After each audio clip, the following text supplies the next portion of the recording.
Study and easy. Good day to each and every one of you. My name is Sir RJB Mangakoy, and I am your teacher in this particular subject, the Practical Research 2. Okay, students, welcome to our subject, the Practical Research 2, and it deals with quantitative research. So, our lesson 1 for this particular subject is the nature of inquiry, investigation, immersion, and research. Our learning competency for this lesson: the learner describes characteristics, strengths, weaknesses, and kinds of quantitative research. This learning competency was taken from the most essential learning competency given by the Department of Education. So under this lesson 1, we have some topics, and one of these topics is the inquiry versus research. So this is our first topic to be discussed today. Okay, our objective for this particular topic, at the end of this lesson, I am expecting that every one of you, my students, you are expected to demonstrate your understanding about the overview of the research subjects offered in the senior high school. So first thing that we're going to do is we will be discussing the research subject that is being offered in the senior high school curriculum. Number 2 objective: discuss the importance of inquiry, investigation, and immersion in conducting a research. So after this lesson, I am going to give a short quiz wherein you will be evaluated to discuss the importance of inquiry, investigation, and immersion in conducting a research. Number 3, differentiate the inquiry and research in a given situation. So I am going to give in our quiz, I am going to give an example of a situation, and you are going to judge if it is inquiry or in the form of research. And the last one is the enumerate and discuss each of the characteristic of research. Okay, first of all, let me introduce to you the bird's eye view of the senior high school research subjects. So the first subject that is being offered to the senior high school, there are 4 subjects that are being offered in the senior high school. The first subject is the Practical Research 1. Practical Research 1 is dealing with qualitative research. The output in this subject is qualitative research. The second subject that is being offered in the senior high school is the Practical Research 2, and it deals with quantitative research, meaning to say that the output of this subject is the quantitative research. Okay, there are the third research subject being offered to students is the inquiries, investigations, and immersions. So inquiries, investigation, and immersion is a culminating research subject. When you say culminating research subject, there is no more lecture on this particular subject, but the students are required to fully conduct their research. Okay, there is an actual conduct of research, and afterwards the students are required to have their final defense. Okay, another research subject is the research capstone.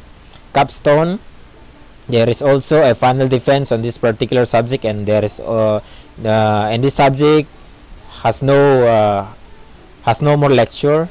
Okay, the students are having an actual conduct of science investigatory project, or the SIP form of research, and it is only offered for STEM students only.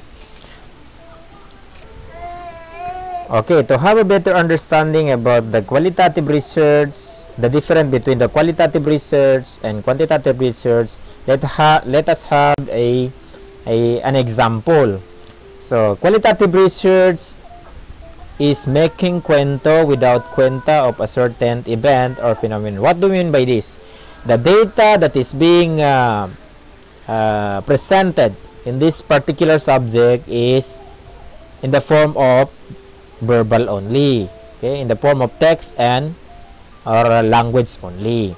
Okay, the quantitative research is doing kwenta with kwento of a certain event. Mean to say, the data that is being presented, being studied in this particular research subject is having a number. It deals with the number, whereas qualitative research has no number to be studied. Okay, so let us give an example.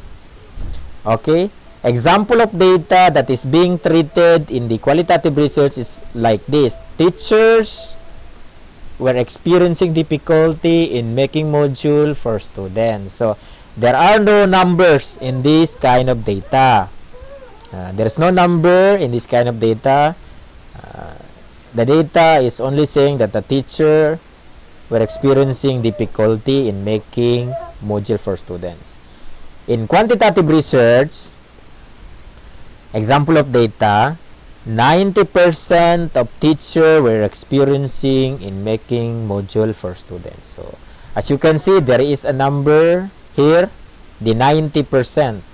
Okay? In quantitative research, a statistical tool is being used to identify the numbers in the data. Okay?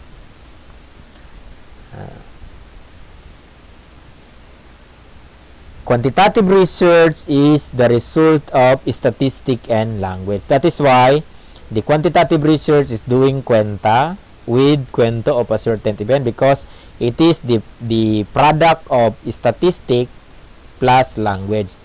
This is the statistic and this is the language. Okay. What is an inquiry? What is an investigation? Inquiry is an act of asking questions. Okay. So the moment you ask question, you are doing inquiry.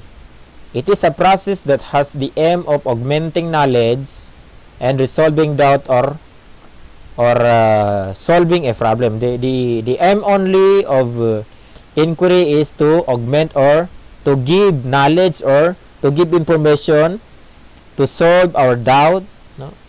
To solve our problem. It is synonymous with the word investigation. It is like investigation, but investigation, however, investigation has a deeper meaning. It is systematic examination of a certain event or phenomena, meaning the investigation cannot be given immediate answer, whereas inquiry can be given immediate answer. For example, where is your house? That is the form of inquiry. Okay. Now, it is closely related to research. What makes research different from investigation is that research undergoes immersion. Okay. What do you mean by immersion? Immersion is the process whereby a researcher immerses deeply involved, himself in the data gathering activities, and the data he has gathered is carefully read or examined by himself in detail. Okay, so immersion means the inquirer or the researcher are going to involve himself in the collection of data. So that is the meaning of immersion. Combining the idea of inquiry, investigation, and immersion, the concept of research comes in. Meaning to say, the research is a result of inquiry plus investigation and immersion. So research cannot be completed without these three words here. Research cannot be completed without inquiry, investigation, and immersion. So these three words here are very important in doing research.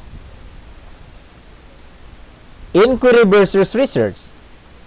Okay, let us give an example to make us more clear understanding on inquiry versus research. Inquiry is an asking, no, is asking a question that can be answered immediately. That is that was I am saying a while ago.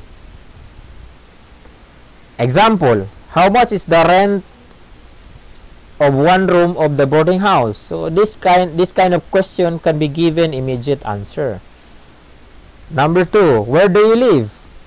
This kind of question can be given immediate answer, but research cannot be given immediate answer. Example: is the behavior of the students influenced by the social media? So this kind of question cannot be given immediate answer unless you have many data to support or to answer this kind of question. Okay, to what extent is the student absenteeism? So you are measuring the extent, no, extent of student absenteeism. So if you're measuring, no, if you're asking the extent of student absenteeism, you cannot have immediate answer. You need to collect data, you need to gather information, you need to interview. Okay? You have many process to do in research, but in inquiry there is no process to be followed or to do. Okay? Now, what is research? Research is a systematic and refined technique of thinking, employing specialized tools, like for example in qualitative research, no? in finding the answer, you need a specialized tools, no? Instruments in quantitative research, and procedure in order to obtain a more adequate answer or solution to your question or your problem. So research starts with a problem, collection of data. That is why it is systematic, because it has a process to be followed, no? You need to first start with a problem, collection of data, analysis of facts, which are critical, and reaching decision based on actual observation. So you have to have an actual observation before you can have a solution or answer to your problem. It ends with a problem, because afterwards, after you finish your research, another problem may arise because of the research, because someone may also do research the same with your research. Okay, so that is why it ends with the problem, because your conclusion, your recommendation might be researched again, researched again by another person. So it ends with a problem. Characteristic of research. Characteristic of research. Research is empirical. No? What do you mean by empirical? Research is based on direct experience or observation by the researcher. Meaning, say research is being done in actual. That is meaning of empirical. So how good you are in theory about research, but you do not do research, you cannot be a researcher, because research is empirical, meaning research is being done in actual. The collection of data relies on practical experience. No? The collection of data must be in the form of actual. That is the meaning of empirical. Okay. Logical. Research is logical. What do you mean by this? Research is based on valid procedures and principles. So the research, no, the step-by-step manner of collecting data is based from the valid procedure that is already done by the experts. Okay, and there is a principles in conducting research. That is the meaning of logical. Scientific investigation is done in an orderly manner. That is meaning by When you say logical, there is a step-by-step procedure and principles being done in the research. That is the meaning of logical. Okay, a step-by-step, orderly manner, so that the researcher has a confidence in the results. Another characteristics. Okay, another characteristics of research. Research is cyclical, no? Cyclical, paikot-ikot, no? Research is a cyclical process. It starts with a problem and ends with a problem, as I am saying a while ago. Hence, research is repeated, no? Paulit-ulit ang research, because if you already finish your research and you have already the conclusion, there might be someone to repeat your research, no? Kasi patutunayan naman yan ng iba. Halimbawa, napatunayan mo na, and then patutunayan naman yan ng iba kung totoo ba yan. So that is why research is cyclical. Research is analytical. When you say analytical, research utilizes proven analytical procedure in gathering data, whether historical, descriptive, experimental, or any alternative research method. Meaning to say, research is using procedure that is already proven. Okay? Okay.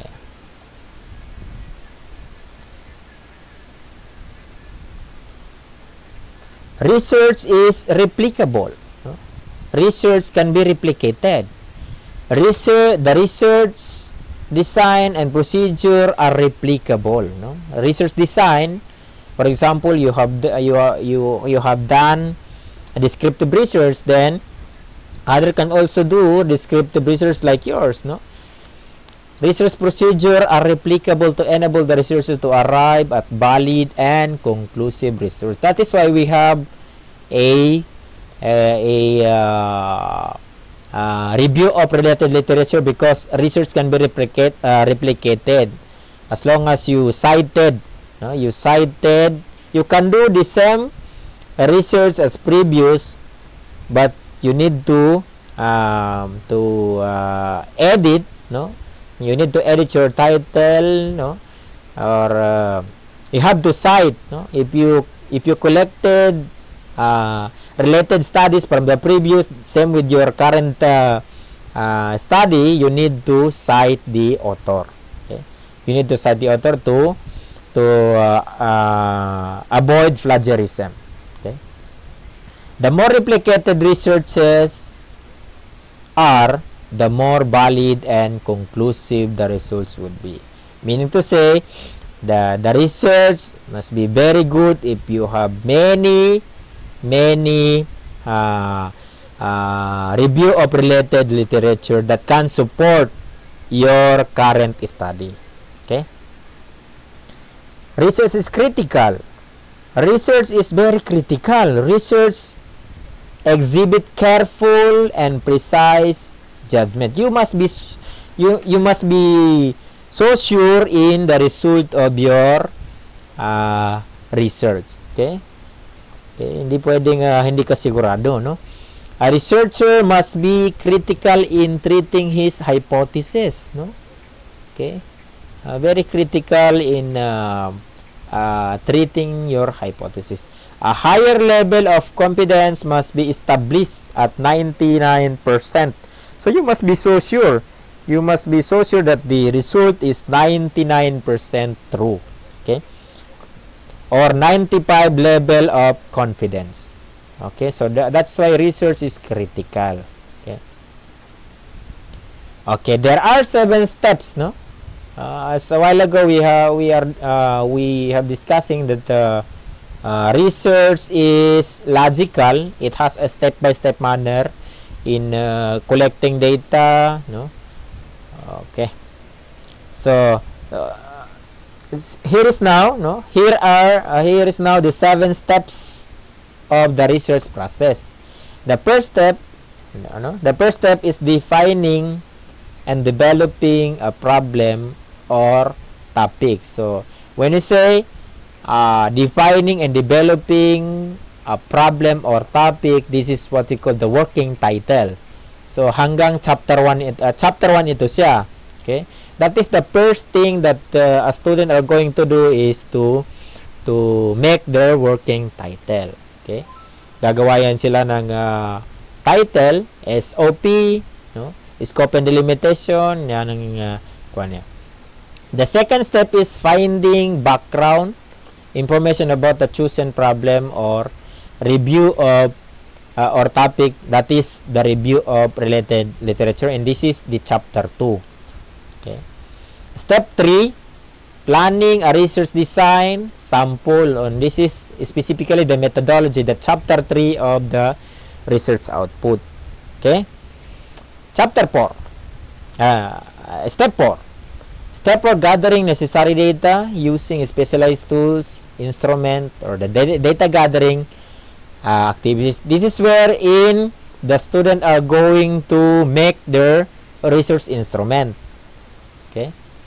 Step 5, presenting, analyzing, and interpreting data. So this is the result of the study. So after the student already conducted their research or their study, the result must be presented in their manuscript. So this area is the result of the study. Step 6, formulating new insights.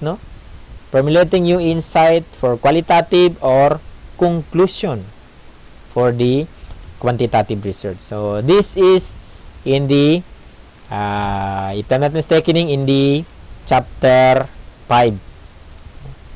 Chapter 5, conclusions. Okay. Step 7 is defining a new problem. So after you finish your research, you have to have a recommendation, and that recommendation is another problem. Even the conclusion already is another problem. Okay, because sabi natin kanina, if you have your conclusion, the other might also be aimed to find or research, repeat research to prove if your conclusion is true. Okay, so that is the 7. These are the 7 steps of research process. Okay, approaches applied in conducting a research. There are 2 approaches, approaches in conducting a research: inductive approach and deductive approach. Inductive approach is concerned with the generation of theory emerging from specific data to general. So ito yung tanda natin. Research inductive approach is starting from specific and going to generalization. So it is oftentimes associated with qualitative research. It starts with the problem, start with the observation of theories, and theories are proposed towards the end of the research process as a result of personal reflection. However, inductive approach can also be applied in the data analysis for quantitative research. So starts from specific going to generalization. Okay. Deductive approach are the deductive approach is usually begins with a hypothesis. It starts with making hypothesis. Its emphasis is generally on causality, causality, the cause. It starts with the general idea to specific investigation of the phenomenon. Okay, meaning deductive approach ay magsisimula sa hypothesis. Yan yung generalization, generalization. Magbibigay muna siya ng haka-haka. Inductive approach, wala mo ng haka-haka.